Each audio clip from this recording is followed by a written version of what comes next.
tanggal 31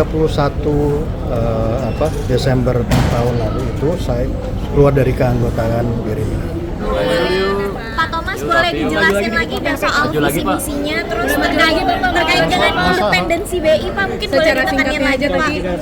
Singkatnya, saya menekankan bahwa sinergi fiskal dan moneter itu sangat penting untuk pertumbuhan ekonomi ke depan dan sangat bisa karena kondisi ekonomi kita sedang baik dan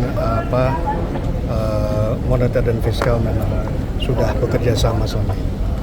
Pak, tadi terkait salah independensi, satu Pak, Bapak adalah sinergi yang lebih erat terkait dengan otoritas fiskal, Pak. Salah satu aspeknya itu adalah pembiayaan APBN. Apakah memang ke depannya mungkin apakah ada rencana penambahan porsi pembelian SBN di pasar sekunder seperti yang biasa dilakukan oleh BI gitu?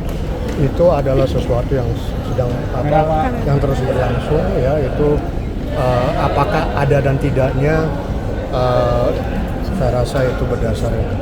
Pak, maksudnya tadi bedanya antara sinergi fiskal moneter sama beda sama burden sharing tuh contoh nyatanya gimana sih, Pak? Kalau burden sharing kan selama waktu itu di pandemi, intinya burden sharing itu sharing dari cost biaya. Kalau yang sekarang saya katakan tadi adalah sinergi untuk pertumbuhan ekonomi. Ini beda, konteksnya juga beda. Yang satu waktu itu saya nggak menyatakan bahwa sebelumnya salah, yang sebelumnya itu sangat diperlukan karena masa Covid tadi. Cuman saat ini targetnya lain, targetnya adalah pertumbuhan ekonomi. Makanya antara likuiditas dan penurunan suku likuiditas dari Kemenq waktu itu menopang BI rate yang terus. Jadi burden sharing nggak bakal dilanjutin, Pak? Kenapa? Burden sharing nggak bakal dilanjutin. Burden sharing kan sudah suatu konsep yang masa lalu. Jadi lanjutin, Pak ya? Pak Thomas tadi disebut soal pengunduran dirinya per 31 Desember tahun ini, tadi kayaknya tahun ini atau 2025 ya? 2025 Maret saya sudah tidak menjadi bendahara umum. Sebelumnya saya bendahara umum Gerindra 17 tahun. Ya. Di bulan Maret tahun lalu saya tidak menjadi bendahara umum lagi. Nah, tanggal 31 Desember tahun lalu itu saya keluar dari keanggotaan Gerindra.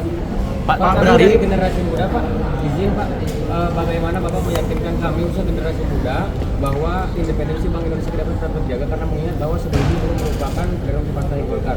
Semua pertama bahwa undang-undang independensi Bank Indonesia itu sangat kuat.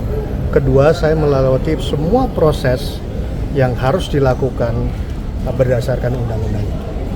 Pak, tadi kan pengundurannya kan sejak 31 Desember 2025, Pak. Apakah memang sejak saat itu, apakah sudah ada rencana? Saya sudah mengundurkan diri sebagai anggota. Oke, terima kasih. Sampai kita ketemu. Tribun X sekarang menghadirkan lokal menjadi Indonesia.